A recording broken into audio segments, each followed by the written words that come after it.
सत्य सनातन धर्म की जय। अनिल मूलचंदानी, मध्य प्रदेश की राजधानी भोपाल से। इस देश के सनातनियों ने प्रतिज्ञा की है, वंश बर्बाद हो जाए तो हो जाए, धर्म बर्बाद हो जाए तो हो जाए, परंतु हम अपनी कुंभकर्णी नींद से जागृत नहीं होंगे। तमिलनाडु में एक गांव है, गांव का नाम है तिरुचेंतुरई। पूरे का पूरा गांव कांग्रेस समर्पित सरकार ने वक्फ बोर्ड को दान कर दिया है। उस गांव का एक किसान अपनी 1 एकड़ जमीन बेचता है। राजगोपाल जब वो रजिस्ट्री करने के लिए रजिस्ट्रार ऑफिस में जाता है तो उसे कहा जाता है कि वक्फ बोर्ड की एनओसी ले आओ। बोलता है क्यों, मैं मेरी जमीन है, अपनी संपत्ति बेचना चाहता हूं। तो उसे ज्ञात होता है कि पूरे का पूरा गांव वक्फ बोर्ड को दे दिया गया है। ये सत्य घटना है और अगर किसी को भरोसा ना हो तो मुझसे सबूत मांग सकता है, सबूत भी दूंगा। क्योंकि कांग्रेसी और इस देश के विपक्षियों को, इस देश के उन बेवकूफ सनातनियों को हर चीज का सबूत चाहिए जो कांग्रेस के नेता हैं या कांग्रेस के कार्यकर्ता हैं। साथियों, बहुत गंभीर विषय है और यह वीडियो लंबा भी बहुत होगा, 12 से 13 मिनट का होगा, इसलिए यूट्यूब पर ही आपको पूरा वीडियो मिल सकता है। व्हाट्सएप पे 5 मिनट 2-2.5 मिनट से ज्यादा का वीडियो नहीं मिलेगा। इसलिए इस वीडियो को देखते ही तुरंत चैनल सब्सक्राइब कीजिएगा, तो ही पूरा वीडियो आप तक पहुंच पाएगा। कांग्रेस की सरकार, कांग्रेस ने इस भारत का इस्लामीकरण करने का योजना 1947 से बनाई थी, परंतु इस देश के मूर्ख सनातनियों को, उन स्वार्थी नेताओं को जो कांग्रेस से एक टिकट की चाहत, धर्म बिक जाए, देश बिक जाए, उनकी परिवार बिक जाए उनका, उन सनातनी कांग्रेसी नेताओं के कार्यकर्ताओं को, परिवार के लोगों को या आप पार्टी के कार्यकर्ताओं को बता देना चाहता हूं, जब जिहादी आप पर हमला करेंगे तब आपके घर के बाहर खड़े होकर पूछेंगे नहीं कांग्रेस के वोटर हो क्या, आप पार्टी के वोटर हो क्या। वो आपके घर में आग लगाएंगे, पत्थरबाजी करेंगे। इस देश की स्थिति समझ लीजिए। एकमात्र भारत है हिंदुओं का देश और इस एक देश के बाद आपके पास कुछ नहीं है। उनके पास 54-55 देश हैं जहां से उन्हें पैसा भी आता है, सुरक्षा भी आती है, बम भी आता है, बारूद भी आता है, हथियार भी आता है, और तुम्हारे घर में तो तुम्हारे बचाने के लिए, खुद की रक्षा के लिए एक लठ नहीं है। क्या स्थिति है उन कांग्रेसी वोटरों की, आप पार्टी के वोटरों की, आज आपकी आंखें खोलने के लिए वीडियो बना रहा हूं।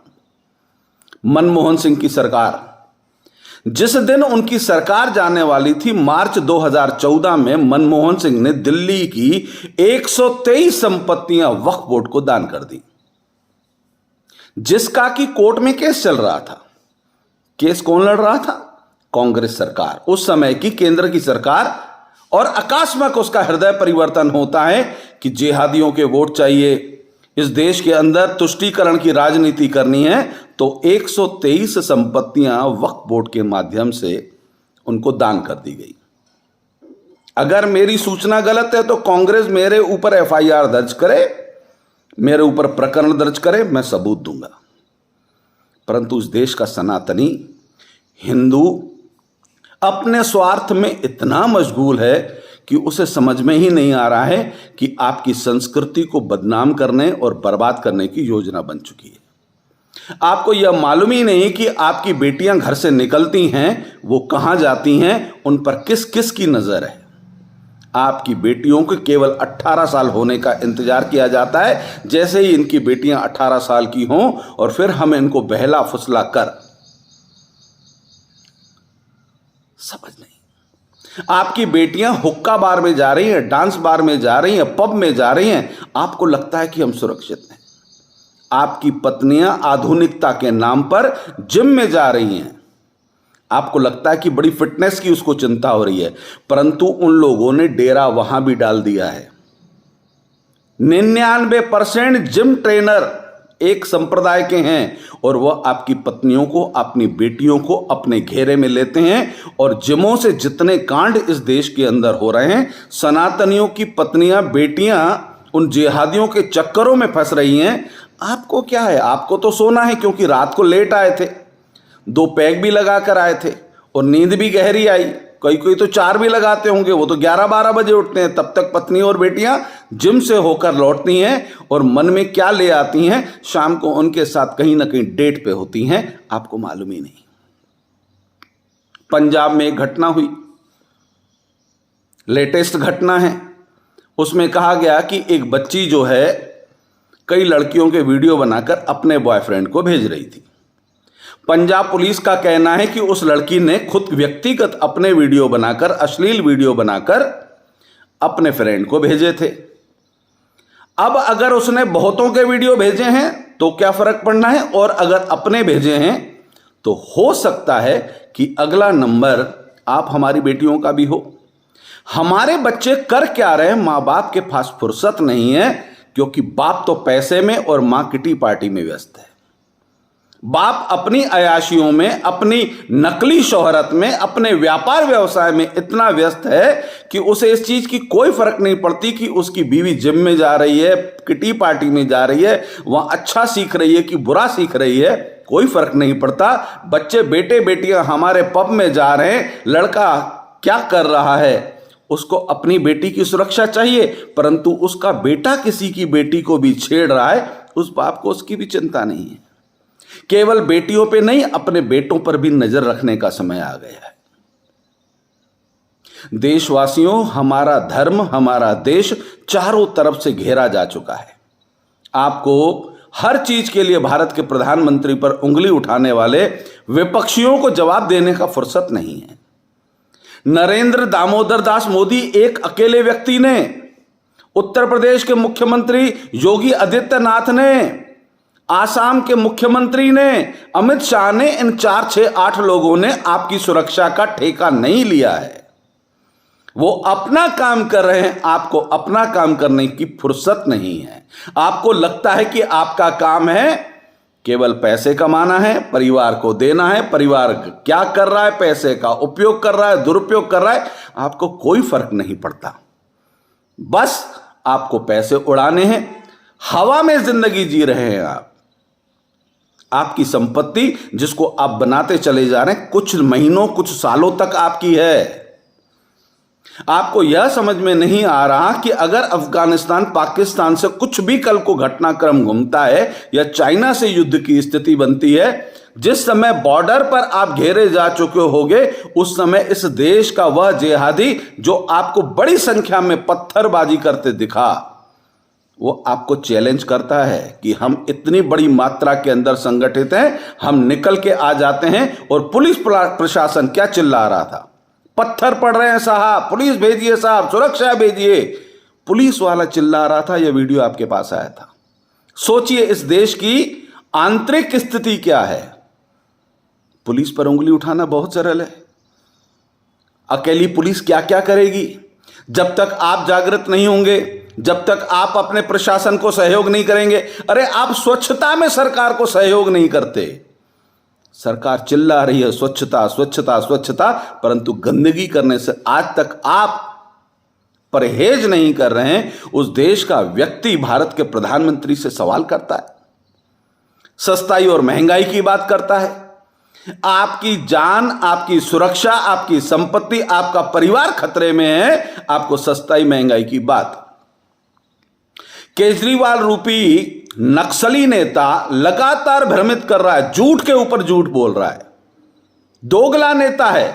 जो बात खुद कह चुका है टीवी चैनलों पे कहता है मैंने कब कही, फिर उसके तथ्य, उसके सबूत सामने आते हैं, तो भी इस देश का भ्रमित मतदाता, लालची मतदाता इस भ्रम में आकर, अरे वो तो कहता है कि बिजली फ्री आपका अधिकार है, नेताओं को फ्री मिलता है तो आम जनता को क्यों नहीं मिलना चाहते?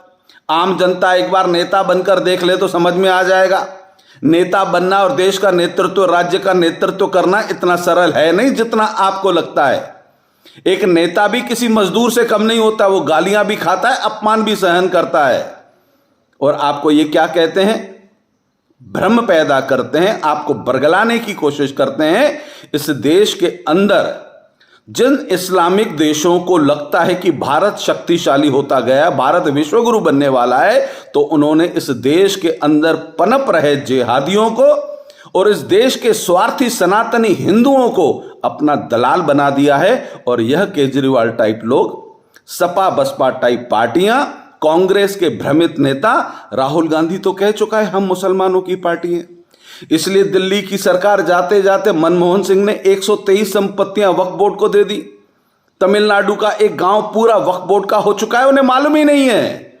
जिस प्रकार से आप अपनी मुगालते में जी रहे हैं, कब आपका नगर, आपका राज्य, आपके राज्य का एक गांव वक्फ बोर्ड का हो जाए। जहां जहां कांग्रेस की सरकार होगी, आपके कई गांव वक्फ बोर्ड के हो जाएंगे, आपको मालूम भी नहीं चलेगा, क्योंकि आपको समाचार सुनने की समय नहीं है, आपको पेपर पढ़ने का समय नहीं है। देश में, राज्य में हो क्या रहा है, इस पर सोचना आपका शायद विषय नहीं है।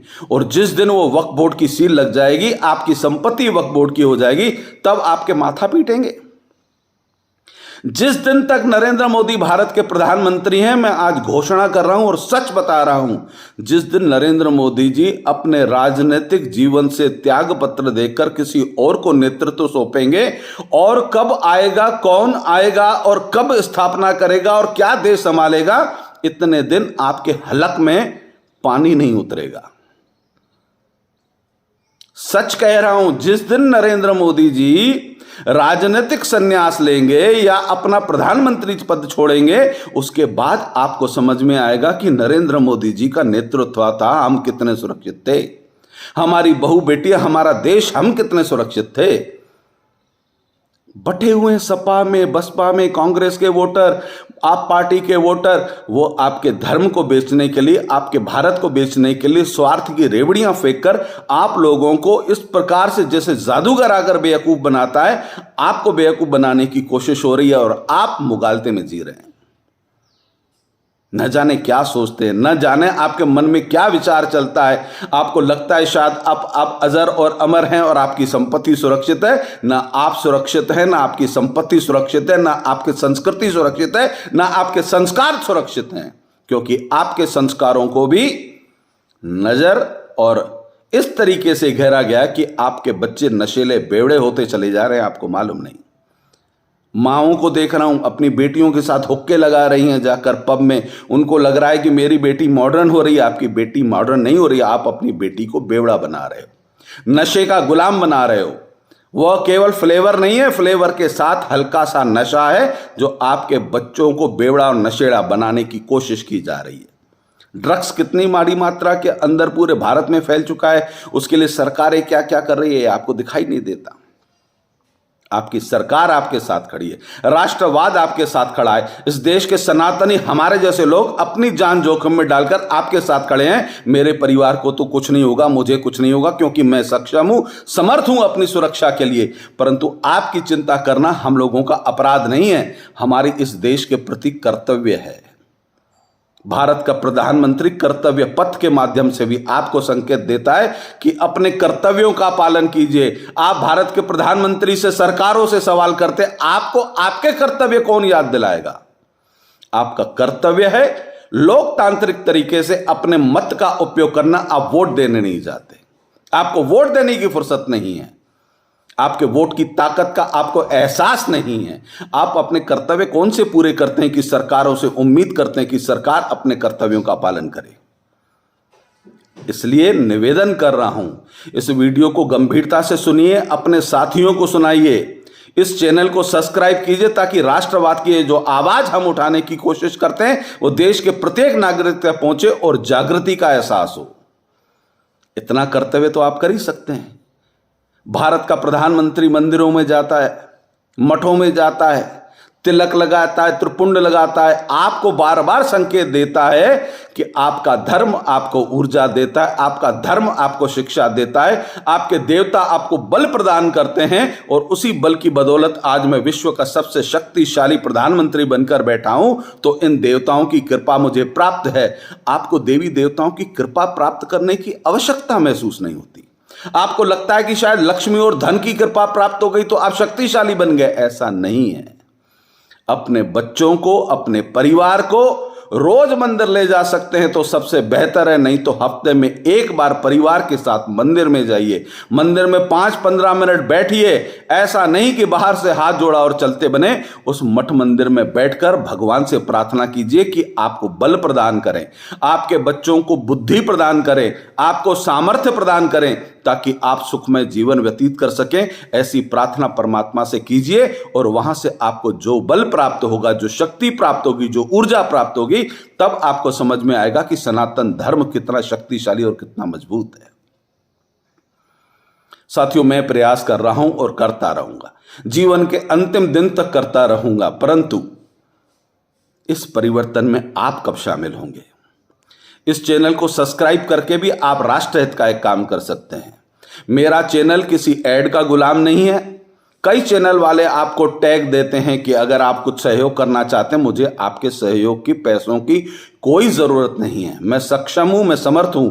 बस चिंता है तो इस चीज की कि आपके परिवार की, आपकी संपत्ति की सुरक्षा कैसे होगी, आपके युवा धन की सुरक्षा कैसे होगी, हमारे बेटे बेटियों की सुरक्षा और उनके चरित्र की रक्षा कैसे होगी।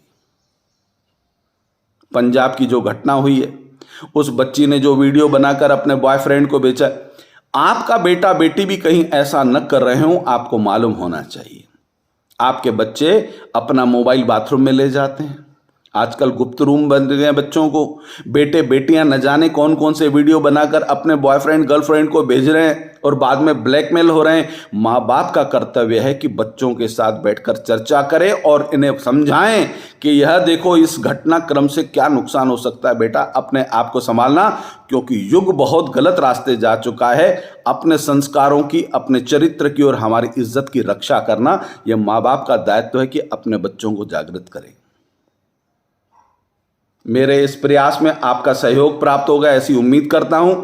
इस वीडियो को आप फॉरवर्ड भी करेंगे, वायरल भी करेंगे, यह भी उम्मीद करता हूं, क्योंकि यह देश हमारा है, यह वतन हमारा है, यह धर्म हमारा है, संस्कृति हमारी है और उस देश का युवा धन हमारे बेटे बेटियां हमारी हैं। जब वह सशक्त होंगे, सुरक्षित होंगे, तो ही हम सशक्त और सुरक्षित बनेंगे। जय हिंद, जय भारत।